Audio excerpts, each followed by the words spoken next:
We're moving right through it. This guy has finished. Man, it's a damn good day, isn't it? It's a great day. Great show. This guy has finished second twice. I'm still looking for the defending champ. We go to Indy first. Mike in Indy. I've long said he's got the game to get it done. He's come close twice. Mike, what's up? Hey, Rome, how's it going? Good, Mike. How are you? Doing well, thanks. Got to give a shout-out to Silk. Nice call, Silk. You sounded more nervous than Fabian during an attempted voyeurism. But so far, the best line of the smack-off was the one I afraid he did before he called in, you old hack. Rome, I want to clear up the confusion over the Peyton Manning and Tim Tebow transactions. I recently got the inside scoop, and it really makes sense of it all. Apparently, the Broncos held on to Tebow just long enough to bless and heal Peyton's neck, and after the miracle was performed, Rex Ryan calls Elway with an indecent proposal. He says, "Hey, John, suppose I were to offer you $1 million and a fourth-round draft pick for one night with Tebow's virgin toes." The next day, Tebow comes strutting into the Jets meeting room, wearing a pair of low-cut sandals, just shamelessly flaunting it all. Then a thirsty Rex Ryan playfully bites his lip, and the Sade music comes up underneath him. This is no ordinary love. No ordinary love. And Rome, I'm not going to go into the details of what happened next, but let's just say Tim Tebow has a foot up on the competition in New York. It sucks that Peyton's gone, Rome, but there are still a lot of eyes on Indianapolis these days. The Pacers are about to ride on the heat. I got a good look at this smack-off title. Someone asked me if I'm feeling the pressure, and I said, pressure? Pressure is something you feel when you don't know what the hell you're doing. Pressure is something Jolene feels when she has to conjugate a verb. Pressure is something Stevie Carbone feels when he finally gets a chick naked at age 57. Pressure, Rome, is what led to Israel's psychotic, rambling smack-off call last year. I'm not one to make light of mental illness, Rome, but Israel went from quoting scripture from the Bible to talking about the guns he has and threatening to kill various clones with them. Are you kidding me with that?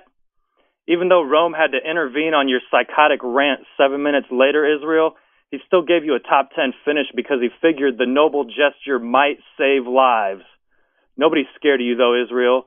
You're the same guy who Googles gang signs, then puts on a ski mask and flashes them to people over YouTube trying to look hard. I'd smack you so hard your World of Warcraft character would feel it, you poser-ass nerd. And Rome, I'm not going to waste any time on Vic and NoCal. He just took himself out of the running after going after Jay Moore, just like he did last year. Vic got hooked by Jay Moore harder than Ray Ray got hooked on that episode of Bait Car.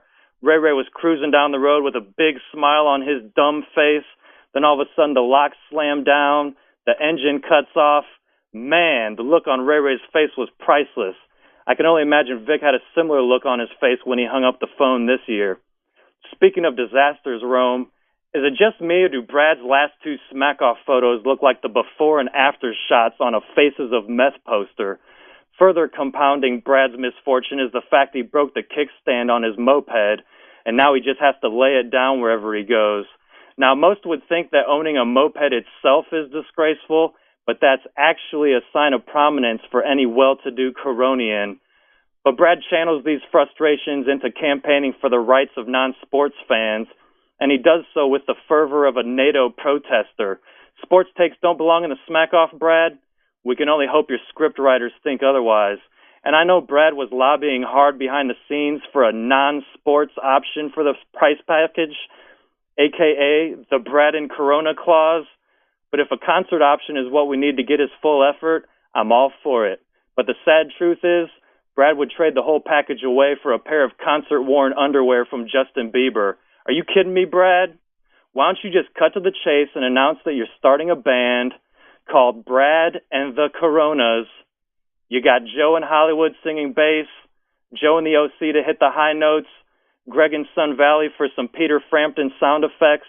And Rome, I don't know any self-respecting sports fan who would choose a concert for their prize, but if I had to, I might use my ticket to fly to Cali to see Brad and the Coronas live in concert as the opening act for a Tijuana donkey show.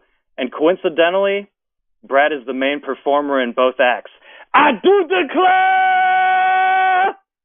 I do declare! Now I'm done. Trend me. Oh, hell no. Mike and Indy, man.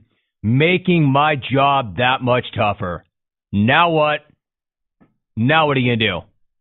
Where are you going to put that? How does that change everything? All right, I need a break. I need a break. Get me out of here, Stash.